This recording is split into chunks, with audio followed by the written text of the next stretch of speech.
Am I cooked? Am I chalked? Like, is this bad or am I gonna be okay? All right, so over the last couple months, I've been seeing a lot of people do these parasitic cleanses, these 10-day cleanses where they're watching all of these crazy like worms coming out of their bodies, these parasites coming out of their body. And so I started doing some research because I've experienced brain fog. That's what they were saying was the biggest reason why they wanted to do this. I've been a little bit tired at times, for sure. We all have, right? And so I did what's called a toxic burn-in panel test to kind of just see what's in my body, what's going on. Because I think when you do a fast, it's not about just fasting, because there may be some things in your body that you don't want to deplete. There may be some things that you need to deplete. And so I reached out to a holistic practitioner, and this video is going to be me having the conversation with them about what my results were. I, at one point, asked them if I was chalked, if I was cooked. You'll see what they said. There's going to be a lot of action items that you guys are going to watch that I'm going to be taking because of the results from this. I think that there are a lot of things in this video. I know there's a lot of things in this video that are going to be able to apply to you guys, such as getting rid of plastic water bottles, doing mold tests in your home, making sure that you are staying away from certain foods that are cooking you and are making you chalked, making you super tired, making you lethargic, and maybe even getting you to the point where you have dementia long-term, ALS. You know, I think that there's a lot of things in this video that are going to be able to apply to your life to be able to make you the healthiest version of yourself. And that's what we're all about here on the Daily Gain Show. So let's get into it. Hello, hi Will. How are you doing? I'm well, thank you. How are you today? Doing good. Excited to hear how it went. Yeah, well, I'm glad that you decided to run this test, because I really think detoxing, just for the sake of detoxing, can be like, well, what are we detoxing here? What are we trying to get rid of? So I think it's helpful to know exactly what we're trying to get rid of. Okay, so what I'm seeing are 4 different types of mold. I'm seeing 2 heavy metals. I'm seeing 2 chemicals, and I am seeing 1 herbicide, to put it in a different frame. Mm-hmm. That's what I'm seeing. Okay. And a lot of these run down ATP. All right. So that's our mitochondria byproduct. And that's what I want to help stimulate, is the mitochondria. I want to work on the liver health, and I want to do a binder. So here's what I want to recommend. I want to recommend avoiding heating any food in plastic or drinking out of plastic as much as you can. Avoid those. That's where you're getting. Is that plastic? Well, yeah. This is my shaker bottle. I've got one too. Glass. Okay. So you can get glass shaker bottles, because all of that plastic is going to be infused in whatever you're drinking. All right. I know it's a bugger, and I drop it and I break it at least every 6 months, but that's, it's going to happen. But really important to avoid plastic. And if I can encourage you in any way, plastics straight up are just estrogen. And then you're going to be fighting the testosterone battle. So even like my Brita filter, is that plastic? Usually they're made out of a carbon. So, you have like a water pitcher. Like a Brita filter. Like I'll take it from the tap water, put it into there. Yeah. So yes, that's plastic. Yep. So just drink like where do I, how do I? Yeah. So RO, reverse osmosis, if that's available to you to be able to use. If not, there is a product called a Berkey, and they come in both plastic and they also come in metal containers. So a Berkey is a really nice, if you are not in a place where you want to put in reverse osmosis, using a Berkey water filter is a really beautiful way to go. Okay. And that's something that sits right on your countertop and is really easy to use. Okay. Is that on like Amazon, or just look up Berkey water filter? I'll send it all to you. Okay. Yep. So, going with a Berkey is a really good way to filter water, and it's actually much more beneficial than using a Brita. It filters out much more. The only thing I want to say about a Berkey, and I've learned this through life lesson, is that it also removes minerals. You need to make sure you're mineralizing your water, right? Whether that's just a little pinch of salt, something like that. If you use good high quality Celtic salt, something like that, just making sure that you're remineralizing your water. I learned that the hard way by exposing my home to a non-mineralized water. That didn't go well. So yeah, you want to remineralize it if that's the form of water filtration that you choose to use. Okay. So avoiding plastics is a good way to bring down your BPA levels, which is just plastic contamination. And I know that a lot of places now are saying that they're BPA free, but they've put in different chemicals that are much more toxic instead in its place. Avoiding hand sanitizers, like we talked about. I would avoid peanuts. I would avoid cashews. I would avoid any kind of coffee that isn't third-party tested, like I mentioned. Danger Coffee, if you're drinking coffee, is a really good product. I also want you to think about the meats that you're eating. You do eat meat?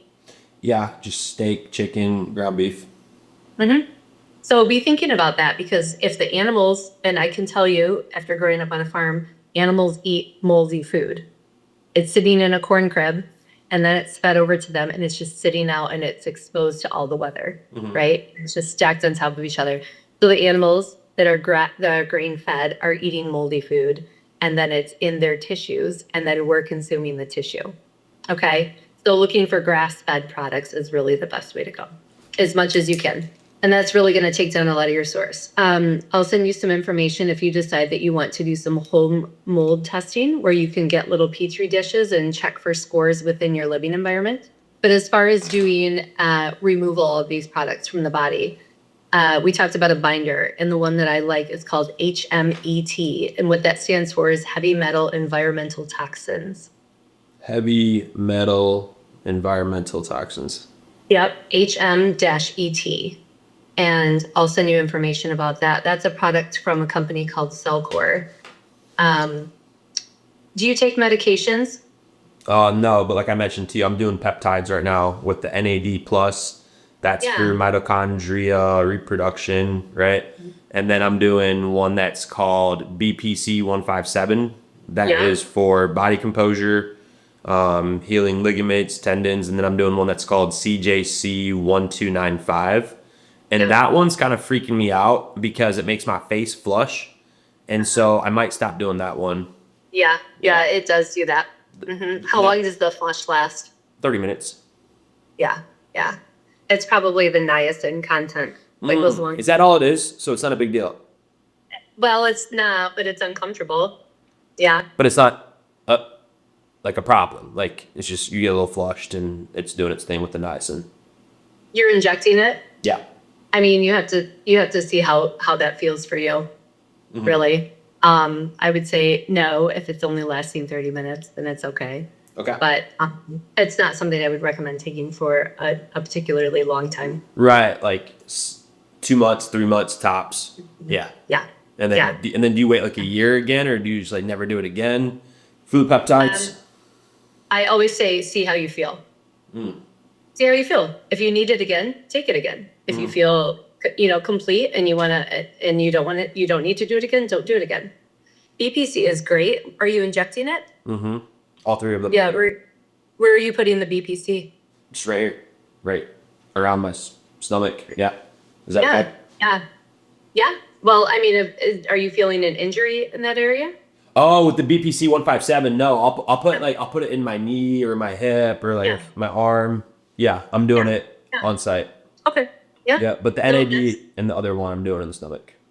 Yeah. Okay, great. Yep. The BPC is so good for your stomach as well. Sure. It's actually really good for the gut. Yeah. Yep. Yeah. Okay. But no medications that we need to be concerned about with interactions. Okay. So the HMET does need to be taken apart from all of their supplements by at least 30 minutes. Okay. Because what it does is it's absorbing things into the gut lining for excretion out through the stool. All right. So if you take all your supplements together and you take the binder with it, it's going to pull everything you just took and excrete it out. Got it. So at least 30 minutes apart from everything else. I even like it apart from food by 30 minutes, because what we really want it to do is do its job, pulling out heavy metals and pulling out molds. We don't want it pulling in food too. The other thing that I would like to see you take is something called BC-ATP. All right, that is a massive driver of ATP production and mitochondrial stimulation. So what I like about this particular product is it helps with something called apoptosis, or killing off cells that are senescent or no longer used by the body. They're dead cells. It helps the body to remove them so the body can make more cells. Oftentimes, if we have a bunch of senescent cells or dead cells within the body, they're just kind of sitting in the body, right? And the body recognizes we've got enough cells. We don't need to make more, that we see enough. What we need to do is stimulate the body to remove cells that are senescent or no longer used and make new cells, all right? Because that generates more mitochondria and then more ATP. So I think you'll see a real brain lift from ATP is really a great product. The HMET, I only want you to use for 3 months. Okay. The ATP, I want you to use for 3 months. And if you're feeling really good on it, you can continue it. But the HMET, no more than 3 months. I want you to take 2 products for the liver. One is called Tudcut, and it contains something called milk thistle, which is very restorative to the liver. Okay, but it really helps move bile through and flush out the liver very, very well. And what do you call it again? It's called Tudca, Tudca. And the last one is called KL Support. Kale? And it's KL, yep. K, just like the initials K and L, support. And that's kidney liver support. All right, so again, just supporting the liver. One is restorative to the liver, one is a liver stimulant between the Tudca and the KL. Okay. So we want to restore the liver, and we also want to clean it and cleanse it out at the same time. Cool. I want you to take all 4 of these for 3 months, and you can continue the BC ATP as long as you want afterward. And then one other thing that I want you to consider, one of 2 options, either eating 1 Brazil nut every single day. Are you familiar with Brazil nuts? Mm-hmm.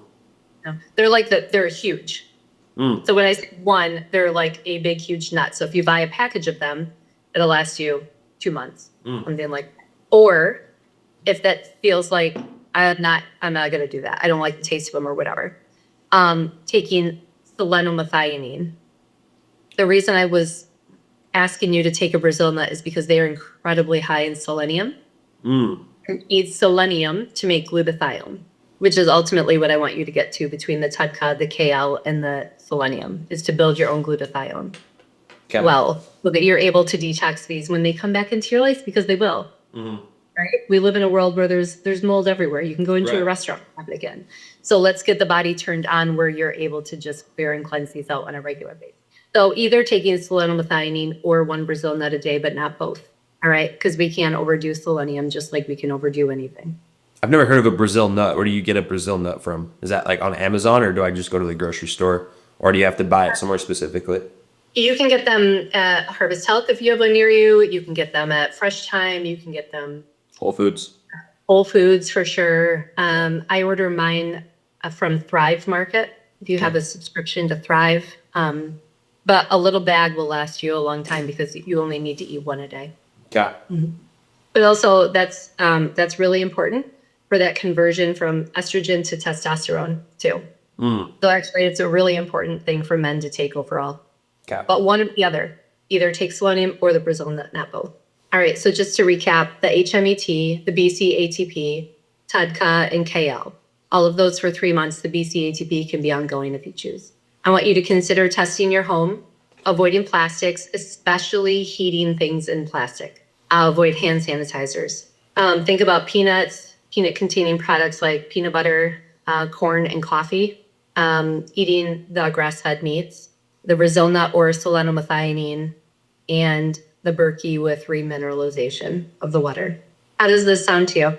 I'll be honest, I think at first I was like, I'm hearing some stuff I've kind of already heard, like the mold, the plastic water bottles, but then with you talking about the binder kit with HMET and the BCATP, the Tudca, the KL, the Brazilian nut, like you are giving me stuff, even like talking about coffee, and then the Berkey water filter, the Celtic salt, like the grass-fed products. I think it's all stuff that like, I'm curious if I really do this for the next 3 months, which I plan on doing, like would I be able to see like a difference in the results? Like, or is this something that you wouldn't see the results for like a year, 2 years?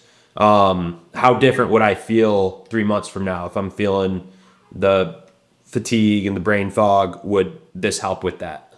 Because you've given me a lot here. Like at first I was like, I kind of already know this, but I don't know the supplements to take. And so Yeah. you kind of put me on game there. You did. Yeah, well, I'm gonna call you out a little bit too. You know it, but you're still drinking out of plastic. 100%. Yeah. Yeah, it's one thing to know it and another thing to do it for sure. Because like we all kind of get caught. I brought in soup today, and then I realized I stuck a plastic top on on top of the jar.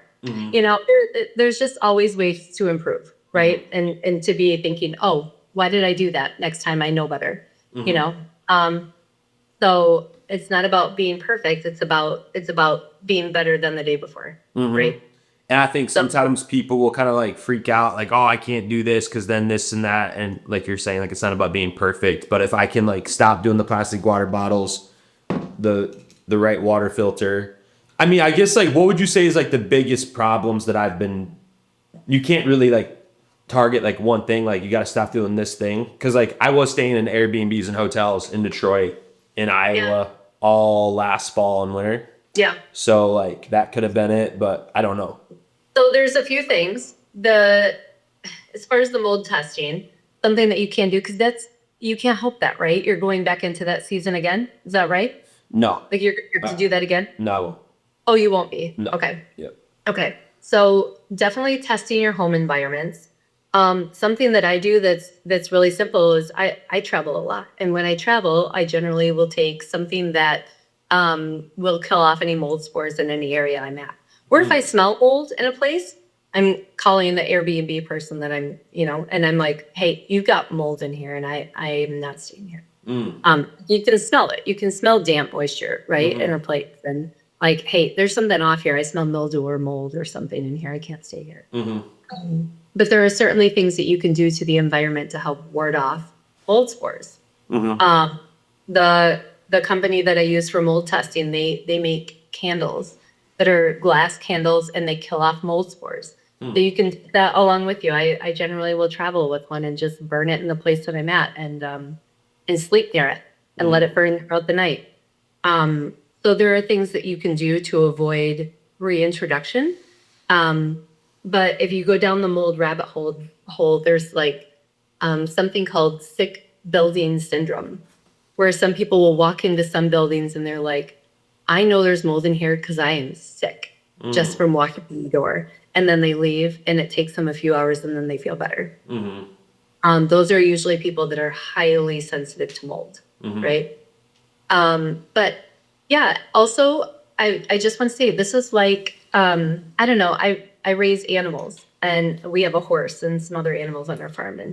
And with her, I do a parasite cleanse on her twice a year because, one doesn't do it for life. It's not like we do this once and then we go, yeah, we're all done now. We've cleaned the house one time. It should stay clean forever now. No, Right. things keep coming in. Where does the dust come from? God knows. I don't know. But it creeps up. And so we're always kind of going back to like, okay, do I need to do this routine again? Maybe this is something that you want to consider doing once a year.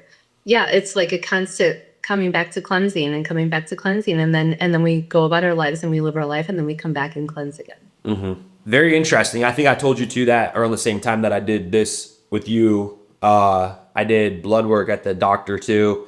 And the only thing that they found was that my cholesterol was just like a little bit high. They're like, it's not a big problem, but they just said to stop eating as much meat as you're eating and that your cholesterol might go down.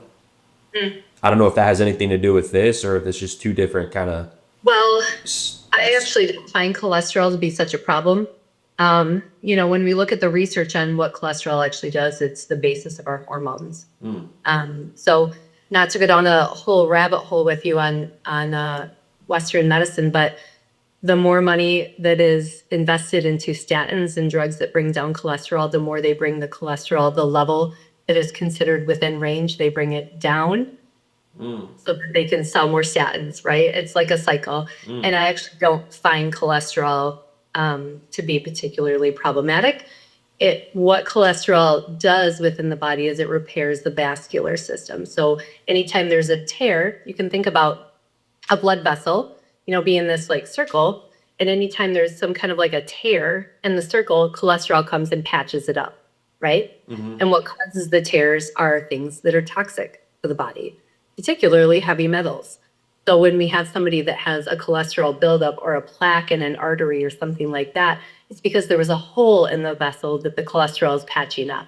We think about cholesterol being a problem, but really what it is it's essential for the body. It's essential for our hormones. It's essential for repair within the body. It builds up because the hole is getting bigger and bigger in some kind of a way, and it's doing more patchwork to try to repair it.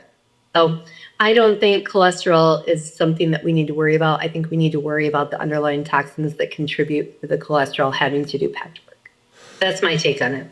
And then would you recommend doing this test like every year, every 5 years? Good question. So I have some people that want to do the 3 months and then they're like, I want to retest. It's a really expensive test to do. Yeah, it was like $600, right? Yeah. Yep. So generally I'll tell people like, hey, you know what? Here's what I do with my family. My family tests, we all do this test once a year.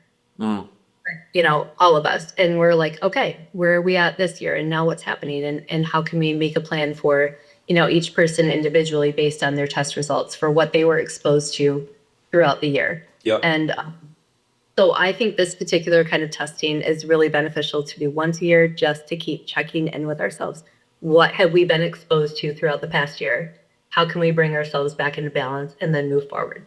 Are there a lot of people that are having the same results that I'm having, or am I abnormal? Well, I wasn't expecting mold toxicity for you, but I also I haven't met you in person either.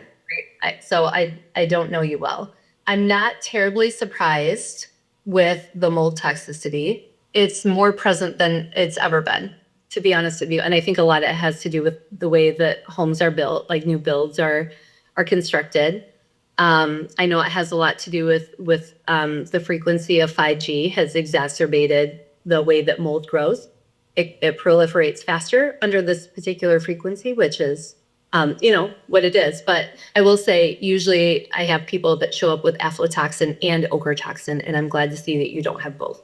What was the other one? It's called ochratoxin, OCHRATOXIN. And what's the difference between that and aflatoxin? Well, they have different impacts on the body. So ochratoxin tends to be more immunosuppressive and reproductive suppressive. So oftentimes when I have people come in with issues with infertility, they're testing high in ochratoxin. Am I cooked? Am I chalked? Like, is this bad, or am I going to be okay based on what you're seeing on there? No, to be honest with you, I see a lot of people that are very naturally minded. I mean, they're growing all of their own food. They're, you know, living in a permaculture farm and, you know, never had any introduction to anything, and they still come up with high levels of different toxins. So you're not cooked. And, you know, we're an adaptable species, but unfortunately, we're like really living in a great poisoning right now.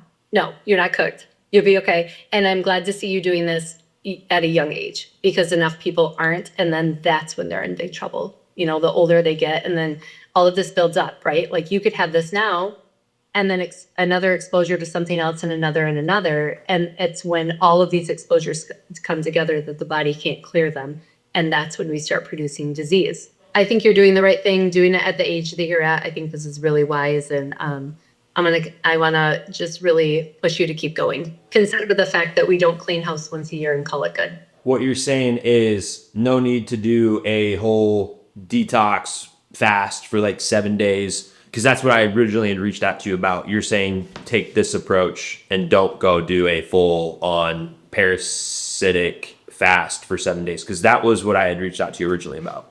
You remember? I know. Yep, I do. And I'm like, let's see what your body needs. What your body needs, right? Parasite cleanses once a year, I think, are great for everybody, especially if you're eating sushi or if you've done a lot of travel abroad or drink out of the stream, or, you know, handling raw meat, any reason. Or going out to eat a lot. People don't wash their hands, and you'd be amazed at how many people have parasites and then work in a kitchen somewhere, right? Just traffic along. So I think parasite cleanses once a year are a great approach, but I also like to get really dialed in on what each person actually needs to detox from. Cool. Yep. All right. And water cleanses are, you know, water fasting is great. I wish I could get more people to do it. I wouldn't recommend you water fast while you're in this next 3 months, but certainly 3-day water fasts are great as long as your sugars are stable. Cool. All right. Well, I'll look forward to the next steps in the email. Okay, great. Good talking to you. Yeah, you as well. We'll see you soon. Later. Yeah, thanks. Bye. I want to hear from you guys what you thought about that. If there's anything that we talked about that you're going to implement, and if this is something that you would want to try, comment below, and I'll send you some information on how you guys can do this. Peace.